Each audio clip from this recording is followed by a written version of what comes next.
Now, some people like ads, some people don't, and that's okay.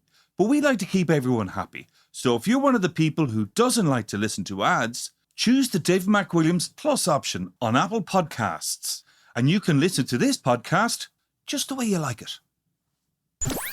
To understand the economy, you have to understand human nature. This podcast is powered by Acast. How you doing there? It is time for the podcast. We are going to be discussing a very knotty issue, John. A knotty issue, which is why interest rates, I know this will really get your goat, this will give you the horn. Why interest rates are not... I'm there already. Exactly. Why interest rates are not working in the United States. And what does it mean for the global economy? Right? Yes. But I was contemplating this last night as I was at Lana Del Rey. I went to see Lana. So she wasn't very good then. She was actually, do you know what was amazing? Amazing. It was like going to watch the Beatles. Do you remember the screeching noise from the Beatles at the Hollywood Bowl? Yeah. Right? Yeah.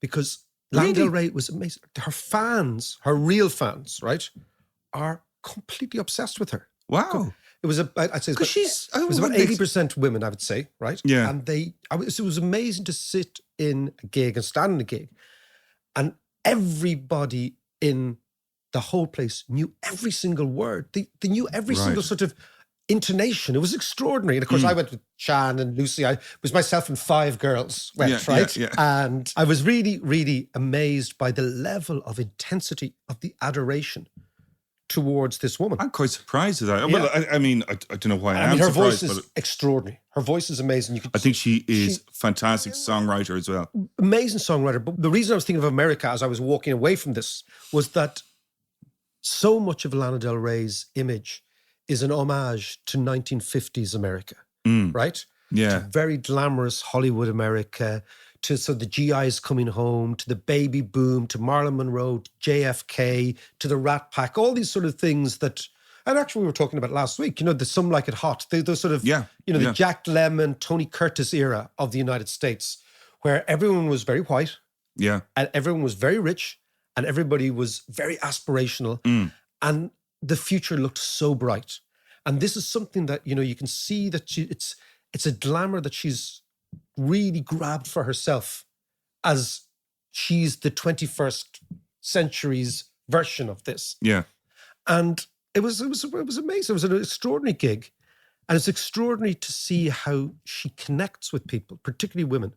Of course, most of the songs are about fucking wankers who left you. Yeah, right? Yeah, right? Absolutely. So my missus, my daughter, their mates, they were all roaring these. It was almost like a hail and call back sort of idea. But it was really, really good.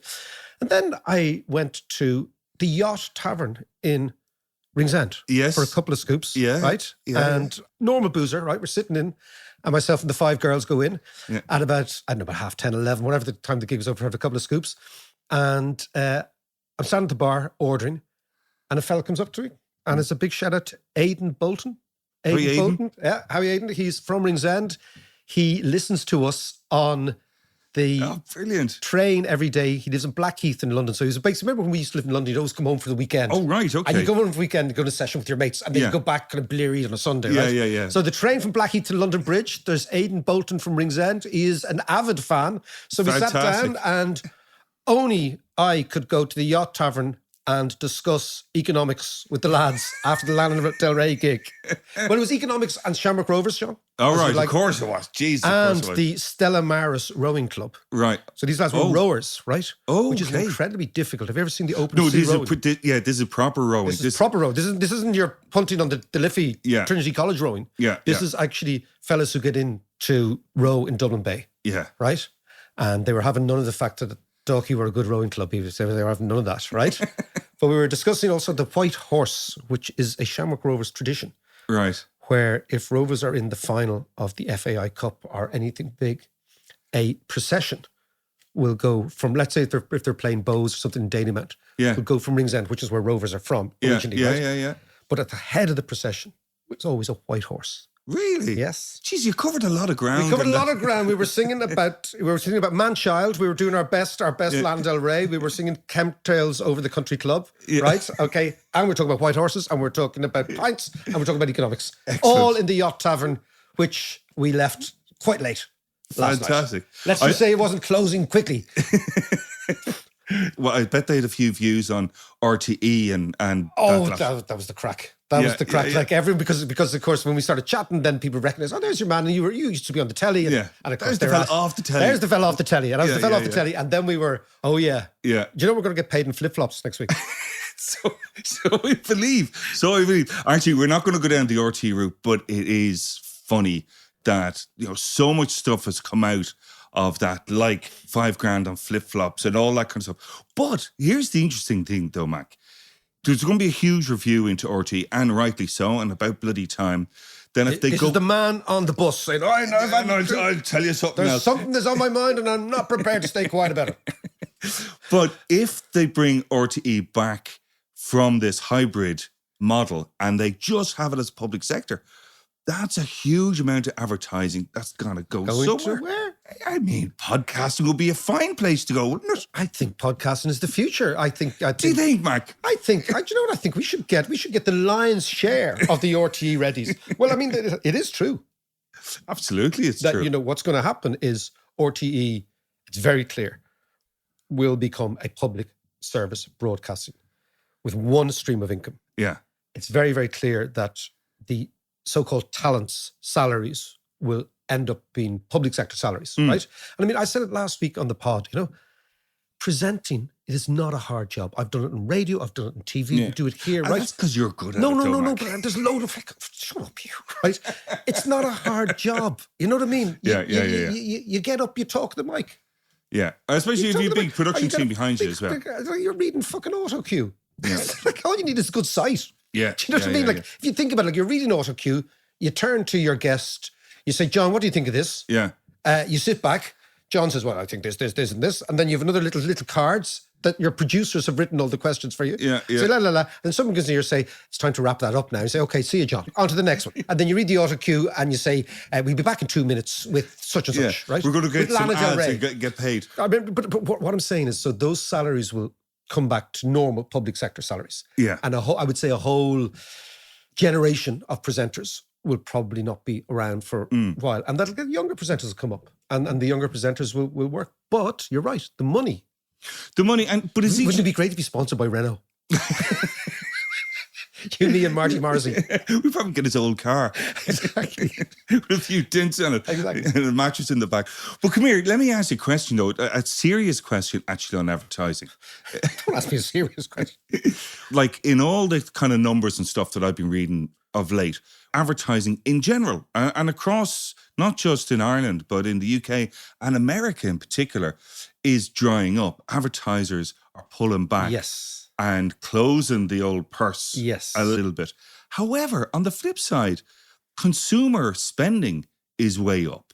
And that doesn't really match up. Like, what is going on there? You have put your finger, as always, John. As always. You are on the button, okay? The man with his finger on the pulse. What is actually going on is exactly this, right? Professional people, advertisers, economists, forecasters, have all been forecasting a recession for the last 12 months. Yeah. But the problem is the recession isn't coming. So you're absolutely right. So advertisers are thinking, okay, I talked to the local economist. Yeah. Like, let's say a big firm, a massive big advertising firm would have a forecaster who's basically an economist, right? Yeah. Say, what do you think is going to happen to consumer spending next year? And your man or your one will say, you know what, with interest rates at 5% in the United States, they were at 0 18 months ago, I predict a recession. Because looking backwards, a massive increase in interest rates, which it is, 5% is a huge shift, would have always tipped the economy into recession. So what happens then, the advertiser says, look, I've just talked to our economist fella, our girl, and they've said we're going to have a recession. So they go into their budgetary meeting and they say to the boss, look, I don't think we should spend this year in the expectation of lots of demand next year because the professionals are telling me the economy is going to slow down. Right. And therefore the advertising will be wasted. Yeah. But the boss, who was talking to the retail sales guys and girls in the company says, there's no evidence of a recession. The stuff is flying off the shelves. So last week we talked about fiscal incontinence. Yes. And so this is like recession This constipation. is no. So no. Actually, fiscal incontinence. This would be monetary inactivity, John. A lack of prowess in the monetary area. Right, okay. Maybe not even. So let's talk about. So what is happening? So the very simple relationship in. Let's take the American economy because basically everything takes its lead from America. Yeah. And the reason everyone takes its lead from the America is the Americans are the owners of the reserve currency. That's the thing. It's not the size of the American But they've also economy. been shouting about it mostly, actually. So the vast majority of American economists have been forecasting a recession. And the thing is, the recession doesn't want to fess up to it, right? And the reason they've been forecasting recessions is the following. They've said, look, all the survey data tell us that things are going badly. So basically, economics, when you're actually making forecasts, part of it is an economic model, which is a mathematical model, backward looking, based on what happened in the past, right? The other is what you call anecdotal or sentiment, right? Whereas you ask people, what do you think is happening in the world, right?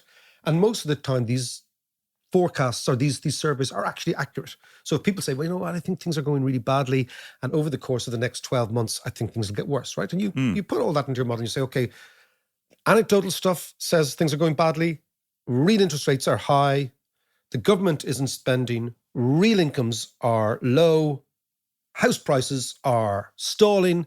All those factors will go into your forecast. Fascinatingly, the survey data in America has been predicting recession for a year. Now, this is the really interesting part. This is where American politics comes in. America is now so polarized that conservatives and Republicans are answering, this is what people think now, that everything is negative because the Democrats are in power. They've become so polarized. So in the past, when Democrats and Republicans weren't as polarized, if there's a Democratic president, that didn't really matter to the Republican owner of a bar or the Republican owner of a shop or the Republican owner of a factory. Now they've become so polarized that Republicans, who tend to own businesses more than Democrats, think about it, right? They are answering that everything's shite. Not because of the economy, but because they want to get rid of Biden, because they've become so completely polarized. So what you're seeing is the survey data, this is one interpretation, has become totally contaminated with bipartisan politics, which is extraordinary. Christ. I mean, if that is the case, and I know that there's this kind of weird bias that goes on in people's heads in America in particular, but Jesus, where does that lead you to? It leads that your surveys, let's go back to our question, are inaccurate, right? They're not or economic modelling is inaccurate.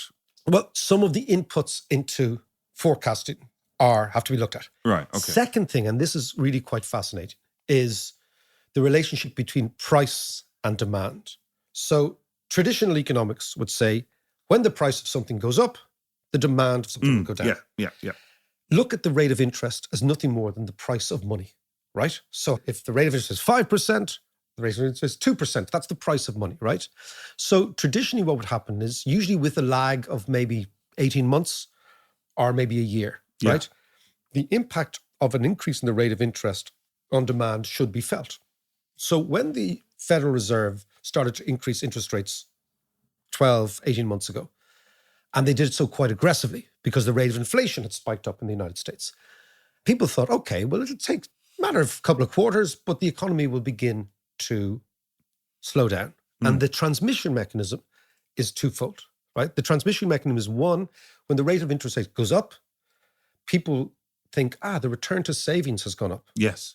And it has, like if you look in the United Kingdom, for example, people are getting 6% on deposit in some products in the UK now. Okay. You're getting 0% or 1% here maximum, right? Yeah. So people say, okay, I'm getting 6% in deposit. So they basically stop spending, they start saving simply to avail of the much higher rate of interest. That's the first mechanism. Second mechanism is what they call the wealth effect, right? So when the rate of interest rises, the wealth effect associated with housing stalls. So typically when the rate of interest rises, the housing market will fall quite quickly. Yeah. When the housing market falls quite quickly, people's income might not have changed, but their perception of their wealth changes dramatically. So when Right. your house prices are rising, you Yeah. think, you know what? This is cool. My house price is rising. Yeah. I talked to a estate agent. He said it's worth 500 grand. It was worth 300 grand 2 years ago. If I decide to sell today, If I decide to sell today, I'd be a millionaire. You've heard all those conversations, right? Yeah. They usually happen when people after property crash. Yeah. Crash. You say, why didn't I decide? And after a few pints as And well. after a few pints, exactly. Not only in the yacht tavern. So the wealth effect goes via housing. So people's perception of their wealth changes and their perception of whether they have enough wealth to spend and to go out and buy an extra thing changes. Yeah. Right? In the United States, because they're much more involved in stock markets than we are, Americans have these 401ks that they manage Yes, themselves. yeah. So they're obsessed by it. So if you get into a taxi, get to an Uber in America, the guy will talk to you about his shorts on Tesla. Yeah. And I'm looking at this guy thinking... They're all hoodwinked into being, shareholders. Yeah, they all think there's George Soros, right? Yeah. It's the George Sorosization of the American mind, okay? Yeah. And that could be a Lana Del Rey tune. Exactly. Anyway, you can have that one, Lana. So She's there taking notes. again, come back to the rate of interest. So as the rate of interest rises, the discount rate for stocks rises. When we talked about this, Yes. the long-term discount, Yeah. and the price of stocks falls. Yeah. And as the price of stocks falls, people who own those stocks retrench. They think, oh my God, I'm not as rich as I was last time. That's the one thing. Second thing, people who actively play the market. So people who are actually like our Uber driver who's trading and has got shorts and and is long certain positions, they actually take a hit to their income, right? During the pandemic, we saw this bizarre thing happening in the United States where people stopped working and started trading. Right? So remember all those meme stocks and all that? Yeah. So there's a whole new population in the United States that trade for a living. Yeah. Now, of course, they are Got a little going to, taste of it then, and away they go. and they're going to be, and they were sitting in the pandemic, on their computers, trading meme stocks. And remember, Oh, yes. Yeah, yeah, remember yeah. the GameStop? Yeah. So in the United States, the wealth effect is much greater than in Europe, right? And there's one last reason for this, John, is that in most European countries, if you take out a mortgage, you take out a mortgage at a fixed rate, okay, like say 3% for 30 years. So it doesn't change, Yeah. right? So banks offer 30-year mortgages. In the United States, they offer variable mortgages. So what happens is the mortgage rate is always linked to whatever the rate of interest is. So if the rate of interest is low, your repayments collapse. If the rate of interest is high, your repayments go through the roof, Okay. right? Whereas in Europe, most of continental Europe, it's a fixed rate. So basically you pay $1,000 every month and that's it, or $2,000 or whatever it happens to be, right? So the sensitivity to the rate of interest in America has been traditionally much, much greater. So that would have allowed everybody with a certain degree of confidence to say there's a recession coming. But something's changed in the American economy. So what is that? Now, that's the really fascinating thing, right? Okay, well, hold that thought for just a minute. We'll come back to it after this.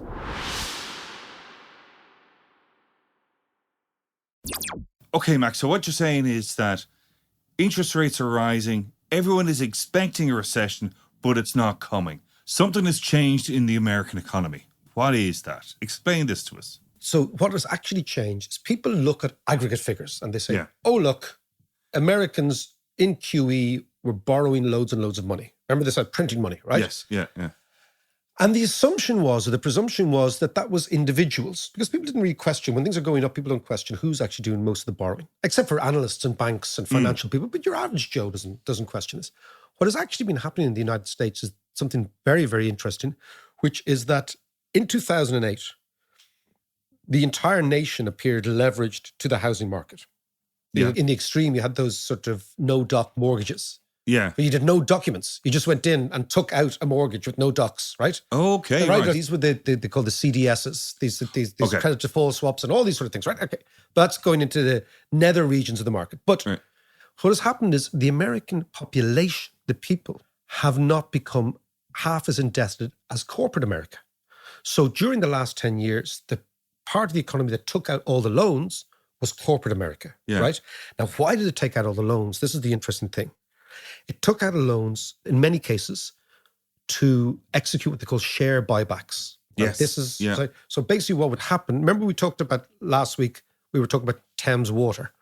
So what management were doing in big corporations, interest rates were zero.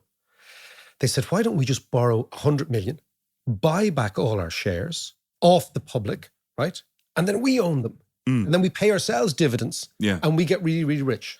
So what was actually happening was, although the amount of debt was rising, the holders of debt in the United States were becoming increasingly in the corporate sector and increasingly very, very wealthy people, right? Which of course has sparks inequality because they own assets, and as asset prices go up, they're winning. So were households becoming more in the United States cautious? We're becoming more cautious because you forget that the long-term impact of the 2008 financial crisis was it scared the hell out of people. Yeah, absolutely. But it didn't scare the hell out of corporate America, right? Yeah. So the average American... They were getting the bailouts. They were getting bailouts, and B, they were availing of lower interest rates. Yes, yeah. Also, the banks, after having been roasted in 2008, almost exclusively their own fault, almost exclusively, they then began only to lend to AAA rated individuals, right?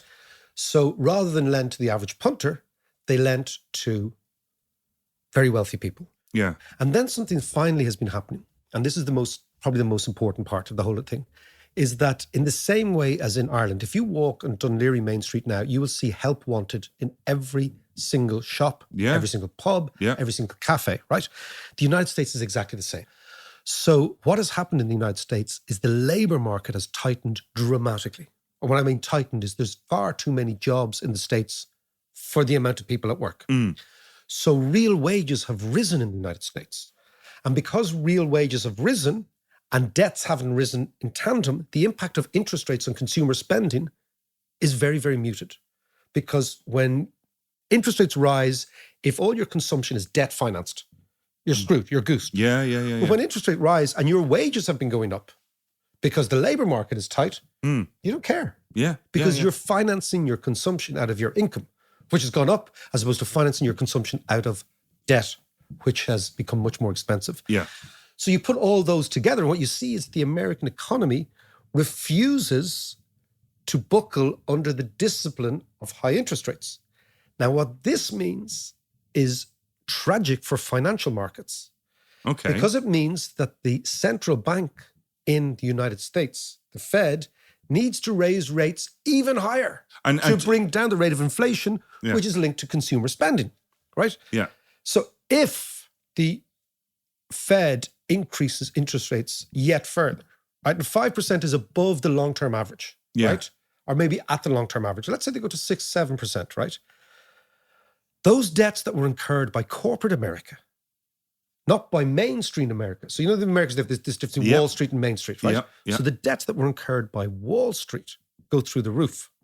Which is why you're seeing the stock markets panic all the time, because it's those very companies that are now hugely encumbered with debt through the very activity of their actual corporate financiers. Remember, we talked about management last week. It's back to fucking management, right? If you decide that you have a debt for equity free for all, which enriches the executives of these companies, the balance sheet will be completely exposed to high interest rates because they're debt finance companies. Right? Makes sense, Whereas if you finance your company with shareholding, the shareholders pay if the price falls. But if you do it with debt, the balance sheet pays, right? Right, And the balance sheet gets broken. So let's get back to the full circle on this, right? So if the Fed has to increase the rate of interest higher and for longer, right? The implication is that corporate America, which is highly leveraged, begins to implode. So it begins to implode. So that will trickle down. But is there any way of predicting the sweet spot? Yeah, or what that tipping point is? Like, is it 6%? Is it 8%? Is it Paul Volcker 20% stuff? Well, no. So it's all to do with the real rate of interest, which is the rate of interest minus the rate of inflation. Yes, right? yeah. And at the moment, the rate of inflation in America is remaining. It's falling. As in, the rate of increases in prices are falling. I know that sounds really bizarre, but that's the way to look at it, right? Yeah. But it's still stuck well above the Fed's desired rate, which is 2% rate of inflation. So lots of people are saying, look, chill out on your 2%, relax, allow the rate of inflation to be 4%. Do not precipitate a recession. Do not crucify the economy on the cross of 2%, right? Chill out. Now, of course, our friend Jay Powell is very nervous about doing that because he looks at history and he talks about Fred Governor Burns in the 70s, who did the same thing, allowed inflation to get out of control. That's why I thought the 2% inflation was arrived at as the correct... The holy grail. Yeah, because of history. But it's all made up. 2% is an arbitrary figure. Okay, What's the difference between 2 and 3%? It just sounds good, right? It sounds prudent. Yeah. But now, and this is where it gets very interesting. Go on. Highly leveraged corporations, which are based on advertising and are seeing those advertising rates fall, look to be very fragile. What is the most public, highly leveraged corporation that is based on advertising and its advertising rates are falling? RTE. Okay, apart from RTE, Twitter. So let's get to the story that's making the headlines now, which is a fight between Elon Musk. Zuck and Elon. Right? Yeah. An actual fact, it could go ahead. Yeah. Your man, the fellow Conor McGregor's mate, what's his name? Dana White. Yeah. It's all the big fat baldy lads. Right? You know, it's all these things. But it's like that, the YouTube thing of, what's your man, Logan, whatever his face was. Logan Roy. What's Logan Roy? I don't know. Logan Paul or whatever his name was. And who's become, fighting. Fighting everyone, right? Yeah, but think of it. Nonsense. No, but let's conclude. We started with Lana Del Rey, okay, and Americana, and the triumph of America in the 1950s and the 60s, right? Amazingly, America was being written off in the 80s, and America came back in the 2000s with the tech industry. That's what made America muscular again, made it incredibly powerful again. It still has the biggest army. We know that, right? And America's had a very good pandemic, and it's had a very good Ukraine war. If you see, I know come back in, right? Yeah. But what has made America exceptional again is technology, and part of that is social media, obviously, because all the companies are American. Yeah. But let's look at the landscape where somebody overpays $44 billion for Twitter. Yeah. Elon Musk. The market thinks Twitter was, even at that stage, worth about $14 billion. Yeah. So that's $30 billion destroyed of assets, right? So our friend Zuck, whether he's our friend or not, has seen the weakness in Twitter, has seen the mismanagement, has seen the fact that lots and lots of Twitter's original aficionados, converts and supporters can't stand the way it's going editorially. They've seen the extraordinary inability of Musk to actually articulate what the strategy for the company is. So is it blue ticks? Is it not blue ticks? Am I going to charge people? Yeah. Am I going to put advertising? Am I not going to put advertising, right? Chaos within the company. All Twitter former employees are saying it's chaos in there. Yeah. So our friend Zuck, who also lost his shirt, don't forget, on the crypto metaverse bet of 2 years ago. Yeah. But he's got a lot of money to lose. So basically you can say Facebook and Twitter are in a scrap. Now, a cynic like me would say it's only a scrap about who dies quickest, right? If you think about it, they're not. These are not platforms that our kids are using. That's true. These are not platforms our kids are using, right? TikTok's what our kids are using, and there'll be other type things. But let's come back to Americana and symbols of American wealth and ubiquity. Nothing speaks to that more than Facebook and Twitter and Instagram and all these things, right?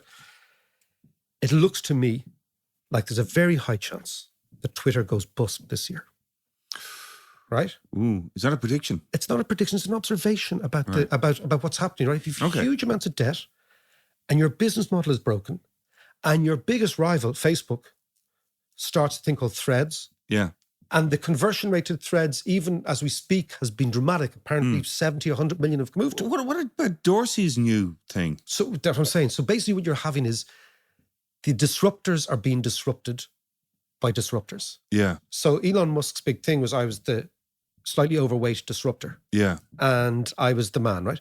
Now he's been disrupted by Facebook. People say Zuckerberg isn't a disruptor, he's an imitator. That he basically takes other people's ideas and makes them his own. And then when he runs out of ideas, he buys companies like Instagram or whatever, right? And I think of Dorsey, and there's 100 more waiting in that queue. Yeah.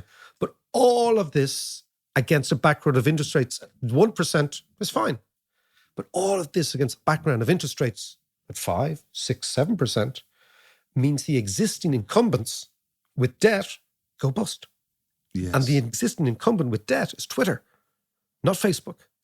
So the slow death of Facebook is something we know is happening, right? Yeah. But it's the fast death of Twitter, which is much more interesting. And we leave this final thing and we'll take it all together. We'll piece it all together. RTE, Twitter, the whole thing, Lana, everything, right?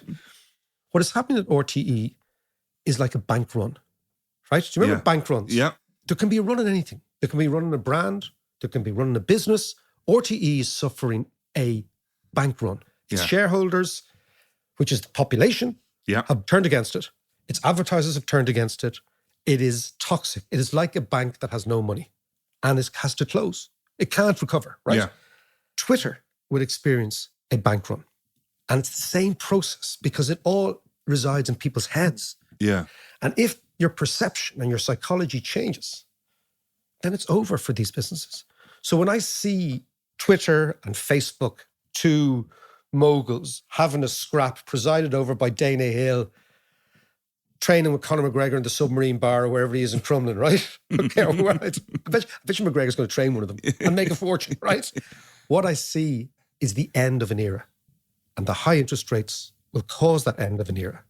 But it might not necessarily cause the economy to tank. This is the fascinating thing. Yeah. It might just be located in that weird realm that is social media. And that, I think, is the next 12 to 18 months laid bare, John. Beautiful.